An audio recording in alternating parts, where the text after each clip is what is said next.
Hey guys, Jeremy here with Simple Little Life, and I've had some requests from other social media platforms. People were wondering about my belt grinder, so I thought I would just go ahead and make a video and show you what I did.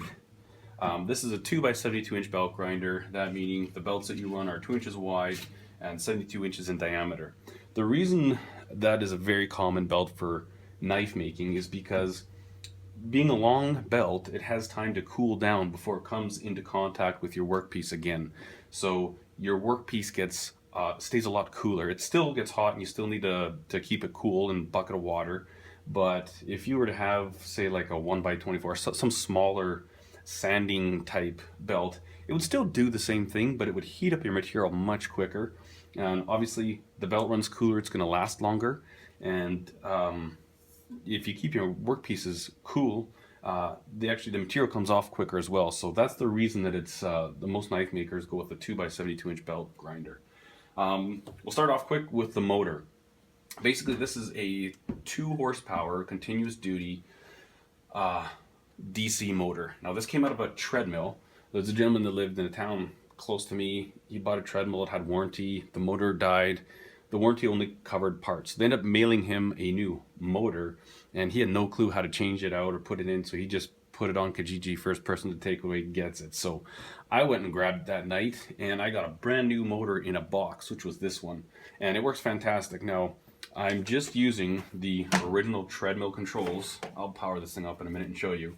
A few things you have to do with the wiring to change it, like you don't need the incline decline, get rid of all that crap. But I've got variable speed here, which is nice. I can run it nice and slow when I'm working with wood or G10 or plastic materials that you don't want to melt or burn. And then obviously when you're grinding metal, you can crank that sucker up. And I don't run this thing at top speed, probably 3/4 of what it can do. And it hogs off material like crazy. So that's what I did for that. And then the other thing, to get the drive wheel on here, basically the treadmills all have this flywheel here. And if you were to see on the other side, there's basically this part that you see right here. Actually, let me go ahead and take this off. Okay, so basically, this is the part of the flywheel that comes with the motor. And on the other side of that, it's reduced to where the belt runs, and that drives the roller that drives your treadmill belt. The reason they have a flywheel is that if it was just that small little pulley on there, every time you would step, it would tend to stop the belt. Now, I'm a big guy and I stop the belts on treadmills anyway, but a nice big flywheel like that will help keep the machine running smoothly, and it just eliminates that stalling on a treadmill.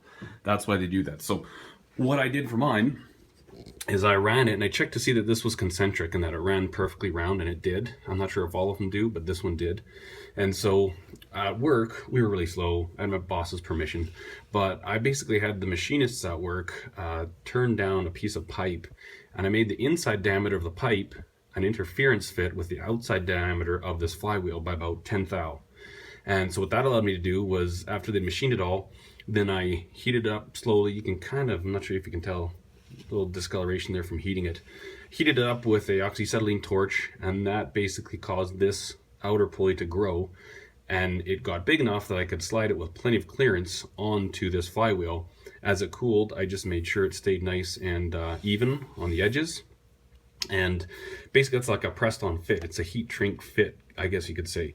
And so that's what I did for my drive wheel. And then also to get a crown in it, basically with any type of a wheel, you want it crowned. And what that means is, instead of being perfectly flat here, it's actually arced like this. The reason for that is that causes the belt to ride up in the center of that high spot, and that keeps your belts tracked. They call it crowning pulley, and it helps in the tracking. As well as the tracking wheel that I made here. You see it, this one I did on my lathe, but it's crowned, and that causes that belt to ride right in the middle. And it just makes tracking much easier. It's nearly impossible to properly track a belt if it doesn't have several crown pulleys in the system. So that's for the motor, drive pulley. And again, when I started this, I started with longboard wheels, and I'm still using one on the bottom because this bottom one hasn't worn out yet.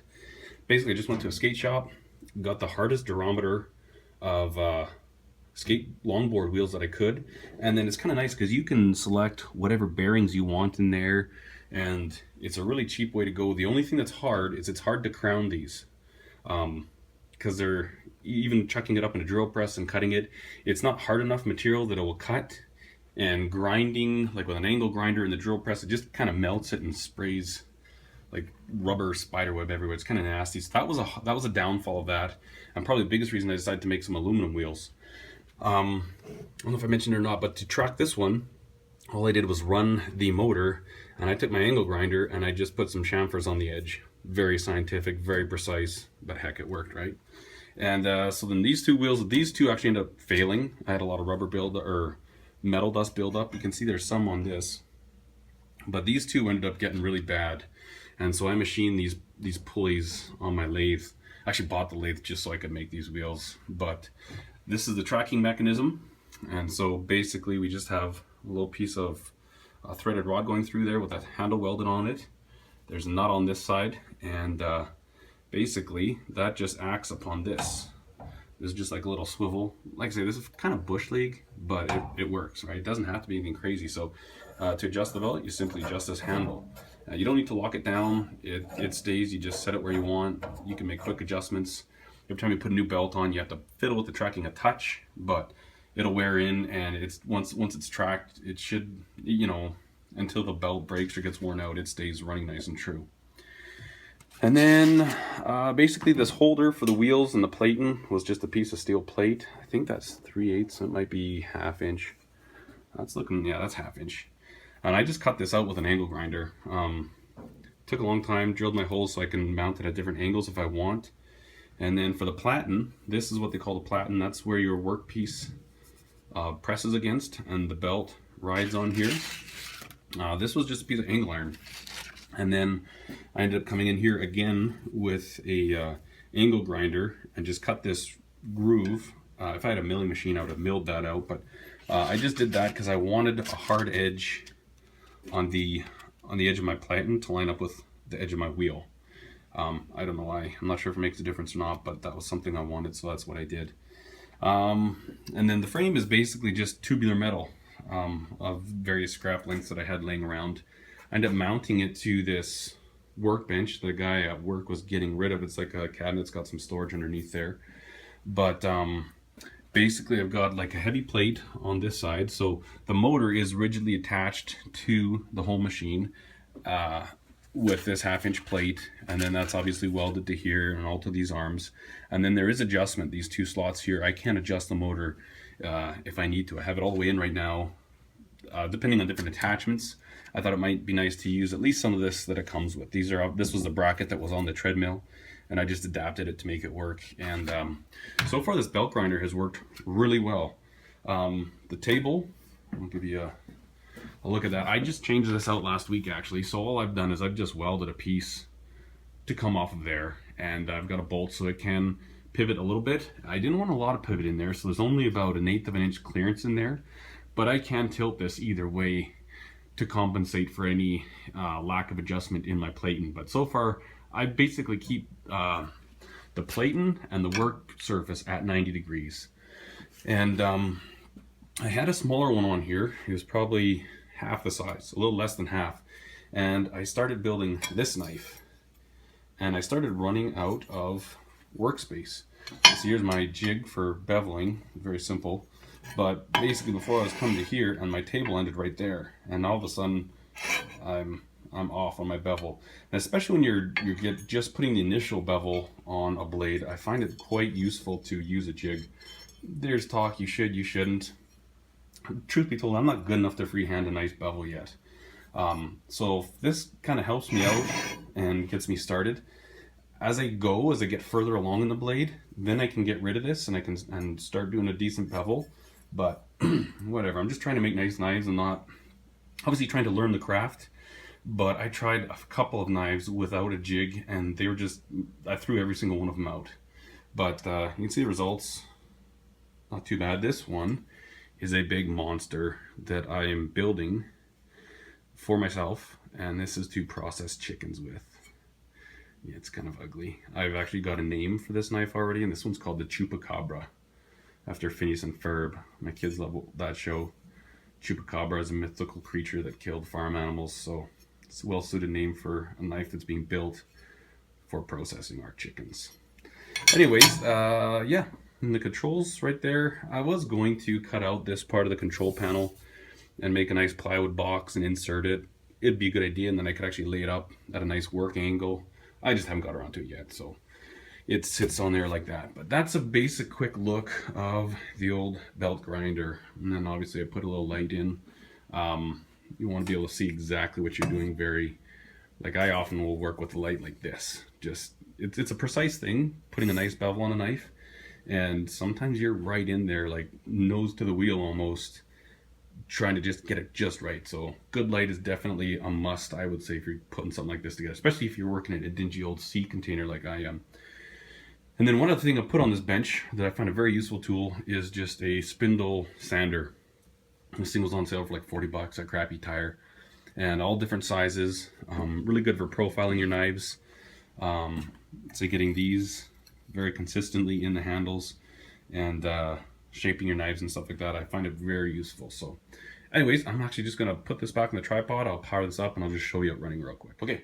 Oh, one thing I forgot to mention. You obviously need tension mechanism for your belt. And this is all kind of trial and error. You kind of set it up and figure out as you go. But all I have in there is a really small spring. I originally started just with a piece of rubber foam, and that kind of wore out a little bit. So I just have this spring in here. It's nothing fancy. It's super simple. And that's all I have for adjustment. But with everything set up properly, that's all I need. That's the other part. The key things of building a belt grinder you need to consider are tension and tracking. And obviously just lining everything up as you go. But really not that difficult to build a belt grinder. And you know, eventually if you got into it or did it professionally, you might want a really good one. But those things are really expensive and actually even hard to come by, at least where I live. So when I first put the belt on, oh, you can see we got some serious tracking issues there. Run it by hand a little, just to get her going. And otherwise they'll jam up, and if your motor's spinning, you can just tear up a brand new belt. Breaks your heart. So we'll fire it up. And again, I might have to track it right away.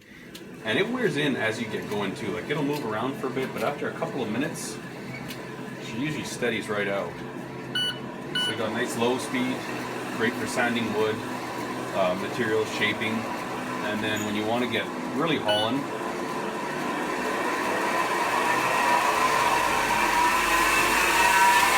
you've got really good grinding speed there. That thing takes material off like that.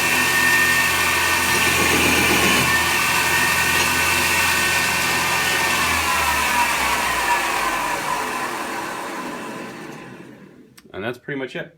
Another thing with your belt grinder, you don't ever want to store your belts under tension. I did left the belt on for like a month once. Went to use it and it wouldn't even drive. So I always just leave my belts like that when I'm done. Make them last, and that's pretty much it. If you have any specific questions on the belt grinder I made, or if there's anything I could do to help you, if you're thinking about building your own, by all means, ask. But hopefully this gives you some information and just one way that it can be done. Thanks for watching the video, guys. Cheers.